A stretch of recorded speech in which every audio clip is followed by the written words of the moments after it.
In today's lecture, we shall define double integral. Then we shall state Frobenius theorem that will give us how to solve double integral and for which functions we can evaluate double integral over rectangular regions. After stating Frobenius theorem, we will solve question number 17 of exercise 15.1 from the book Calculus by Thomas, 14th edition. And after all this, you will be able to solve question 17 to 26 of exercise 15.1. Let us start today's lecture. First, we are going to define double integral. Suppose we have a rectangular region R in which x ranges from A to B and y ranges from C to D. Suppose we have a function defined over this rectangular region R and having values in the set of real numbers.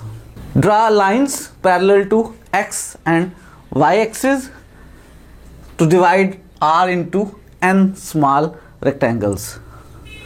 Divide this rectangular region by drawing horizontal and vertical lines, by drawing lines parallel to x-axis and parallel to y-axis. This whole region is divided into small rectangles.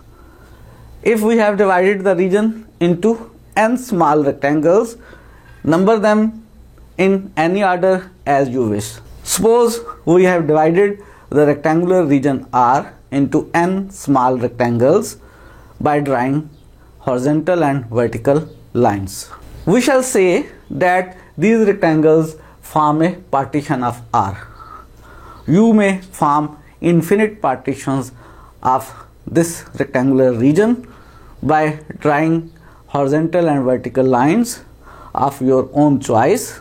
Take the kth rectangle, let delta xk be the width and delta yk be the height of this kth small rectangle. Do you know the formula to find the area of a rectangular region? The formula for the area of a rectangular region is length into width. As this small rectangle has length delta xk and width delta yk, what will be the area of this small kth rectangle? The area of this small kth rectangle is denoted by delta ak and it will be length into width delta xk into delta yk. Up to so far, we have divided the rectangular region into n small rectangles. We have find out the area of the kth small rectangle. If we take a point in this kth small rectangle, say xk, yk, this point can be chosen any one of the points in this small rectangle. It means you have infinite choices of choosing the point xk, yk. If we have a point xk, yk in the kth small rectangle, now we are going to define a sum, and with the help of that sum we will define double integral. Calculate the value of the function f which is defined over this region R at the point xk, yk. Multiply that value with the area of this kth small rectangle and calculate this product for all n rectangles and then sum this product. The sum of these products f of xk, yk and delta ak for all these rectangles is denoted as Sn and is called Riemann sum. Riemann was a scientist and he has defined this sum. The sum is called Riemann sum. As I have said earlier, we can find infinite partitions of this region R. If a partition of this region R is P, then we are going to define norm of the partition P.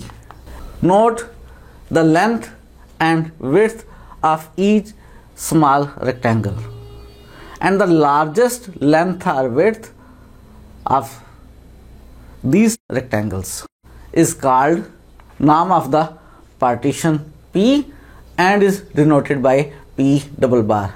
This is the notation for the norm of the partition P, and this norm of the partition P is the largest length or width of these small n rectangles.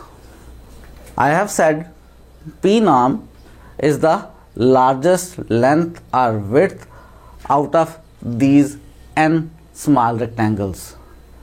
If P norm tends to 0, what can we say about n? If we increase number of these small rectangles, by increasing these small rectangles, the length and width of each of these rectangles will tends to 0. And if P norms tends to 0, means the largest length or width of these rectangles tends to 0, then it is only possible by increasing number of rectangles to infinity. So the point to be noted here is that if P norm tends to 0, then n tends to infinity. And when n tends to infinity, we want to calculate this Riemann sum. Will we be able to calculate this Riemann sum when n tends to infinity? Have you ever before calculated infinite sum? And is it possible to calculate an infinite sum always?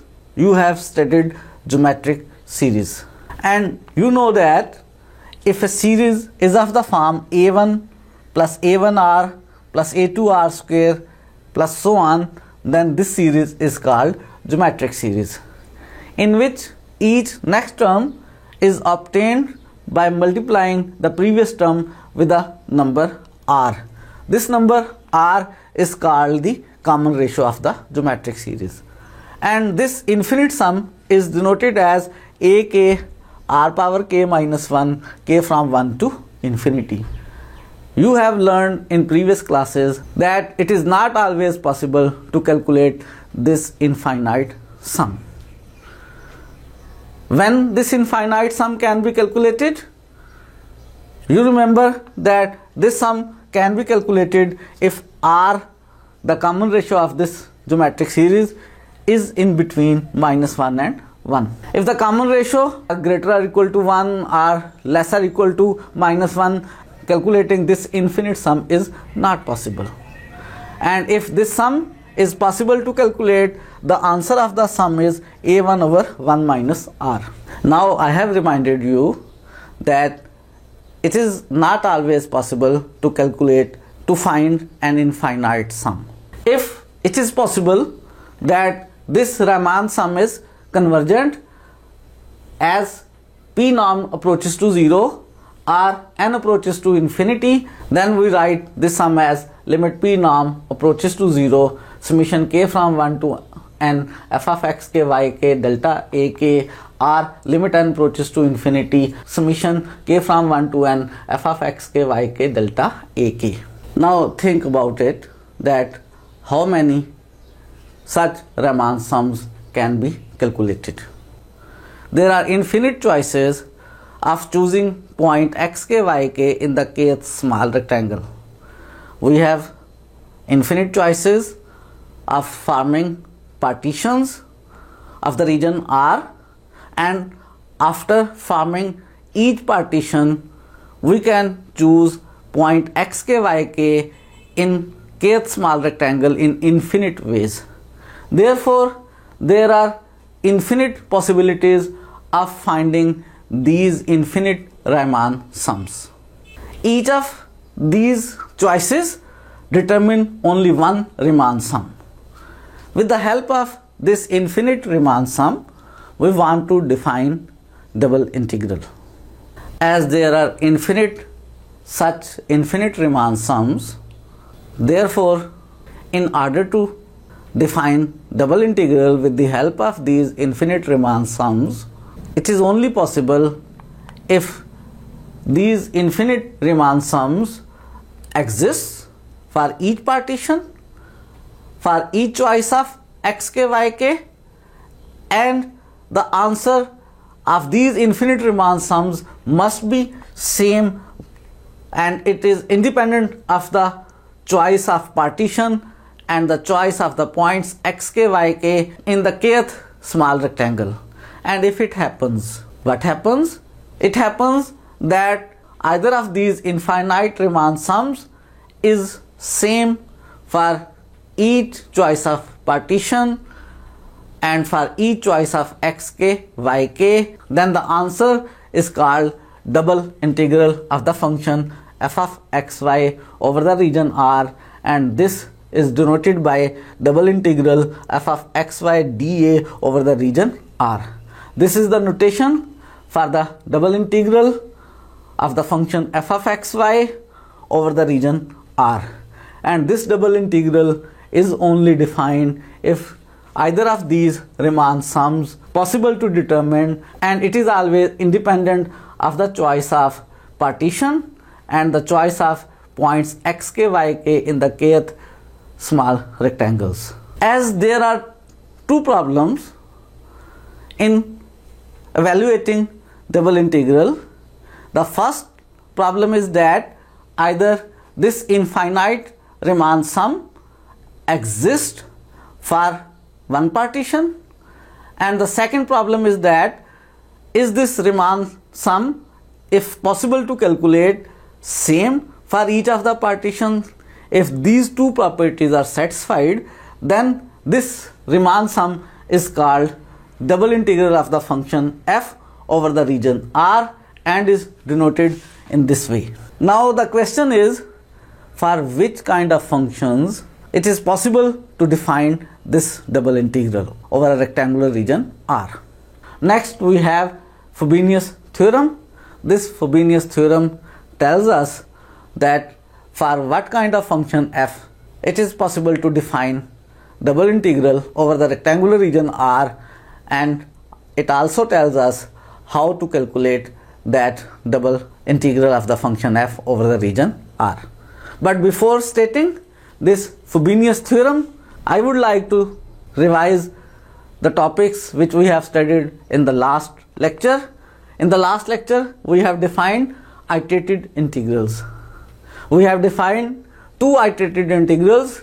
One is this integral, in which the inner integral is the partial definite integral with respect to x, and the outer integral is the integral with respect to y. And the other iterated integral is this one, in which the inner iterated integral is the partial definite integral with respect to y, and the outer integral is the integral with respect to x over the rectangular region R, in which x varies from a to b and y varies from c to d. And we have also learned in the last lecture how to calculate these iterated integrals. Before it, that I will tell you how to calculate these iterated integrals, let me rewind the partial definite integral with respect to y. If we have a rectangular region R and if we have a function f defined over this rectangular region R, then in order to evaluate this partial definite integral with respect to y, we keep x fixed and integrate with respect to y, and after integrating we get a function of x. Similarly, we have defined that this integral is called partial definite integral with respect to x, and in order to evaluate this partial definite integral we keep y fixed and integrate it with respect to x, and after integrating we get a function of y. Keep in mind how to calculate partial definite integrals. We can calculate the iterated integral. In order to evaluate this iterated integral, first you will evaluate the inner partial definite integral with respect to x, and after that you will have a function of y and you will perform ordinary integration with respect to y. In order to evaluate this iterated integral, first you will evaluate the inner partial definite integral with respect to y, and after evaluating the inner integral you will get a function of x, and then you will integrate it with respect to x as an ordinary integral. I have revised what are the iterated integral and how to evaluate them. Now, Frobenius theorem first form. In this first form, if f of xy is a continuous function over a region R, if we have a rectangular region R and f of xy is a continuous function, then this theorem says that the double integral of the function f over the region R is equal to these two iterated integral. First, this theorem says that if f of xy is continuous, then we can evaluate this double integral, and this double integral can be evaluated with the help of either of these two iterated integrals. We are not going to prove this theorem. If you are doing BS mathematics, then in the course of real analysis you will prove this theorem. Here we are stating the statement of the Frobenius theorem, and this theorem states that if function is continuous, then its double integral over a rectangular region R is equal to these two iterated integrals over the region R.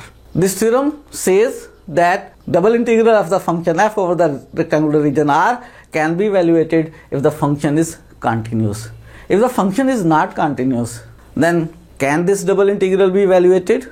As I have said earlier, that this double integral is only possible when the infinite Riemann sums can be calculated for each partition, for each choice of xk, yk, and for each choice of xk, yk, and for each partition the infinite Riemann sums has the same answer, has the same sum. Then this double integral is defined, and this theorem says that if f is continuous, then this double integral exists and can be calculated by evaluating either of these two iterated integrals. Let's apply this Frobenius theorem in question number 17.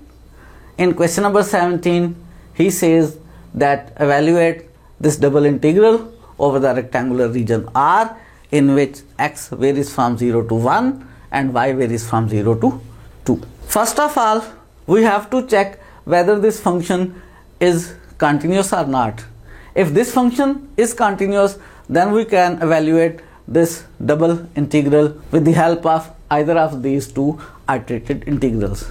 And if the function is not continuous, then we cannot say anything about this double integral, whether it is defined or not, and whether it can be calculated or not. Here the function 6y square minus 2x can be proved easily that it is a continuous function over this rectangular region. In all of our questions, the function for which the double integral is to be evaluated are continuous. We are not going to bother whether they are continuous or not.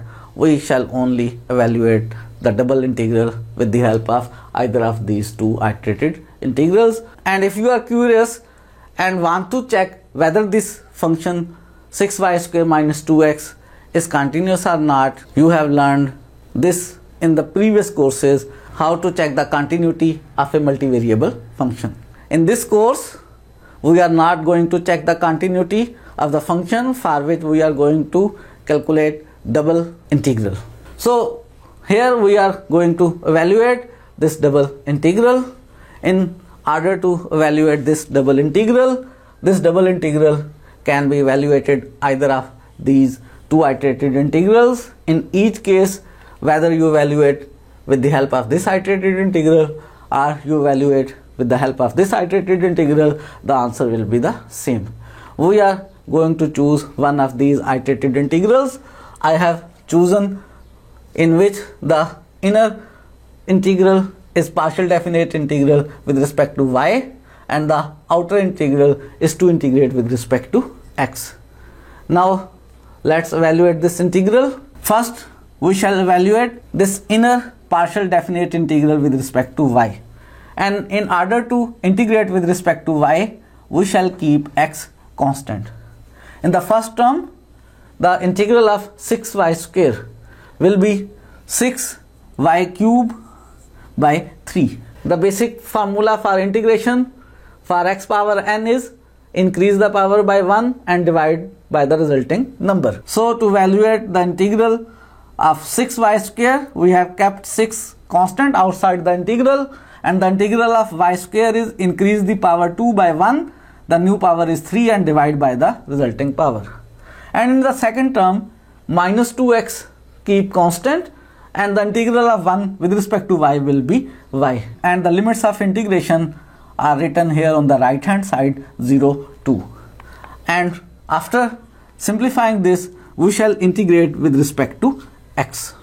Now before integrating with respect to x, simplify this one, replace y by 2, 2's cube will be 8, and this 3 cancels 6, 3 to the 6, and when y is replaced by the upper limit 2 in the second term, we have 2x into 2, then minus and replace in both of these two terms y by 0, we get 0 minus 0, and the integration with respect to x will be performed in next steps.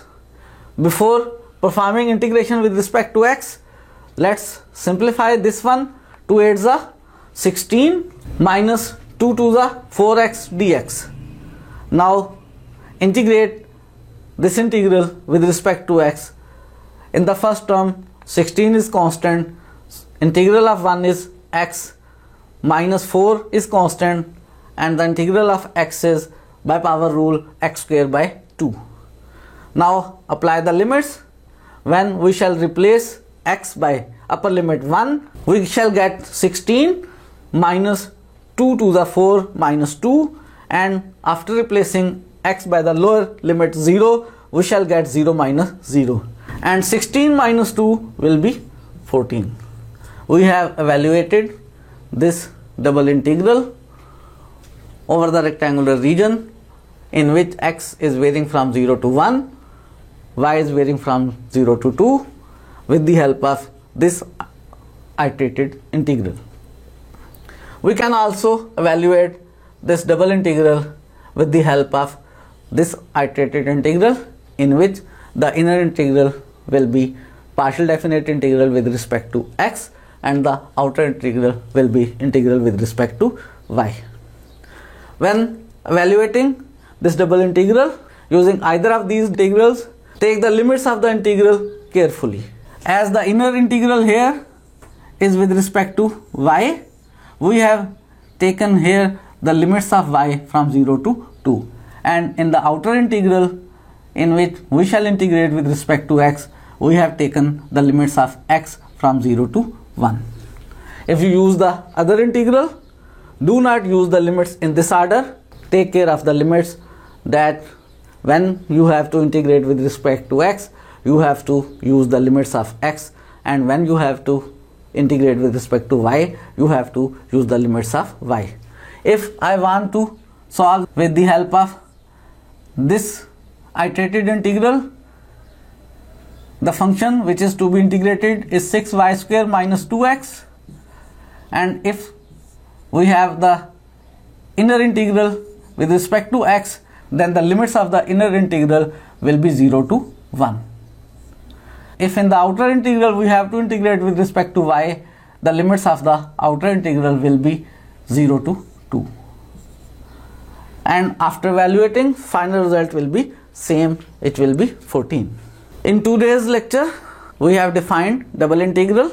After that, we have stated Frobenius theorem, which tells us for which kind of functions the double integral can be defined and evaluated. And in order to evaluate the double integral for a continuous function, this theorem says that you can evaluate double integral with either of the iterated integrals. And in this question, we have evaluated the double integral using this iterated integral. After learning all these topics from the exercise 15.1, you can solve all questions from question number 17 to 26. If you feel problem solving any of these questions, message us on our WhatsApp number, which is written on the screen and also given in description of the video. In coming lectures, we shall tell you the significance of this double integral, why we have defined this double integral,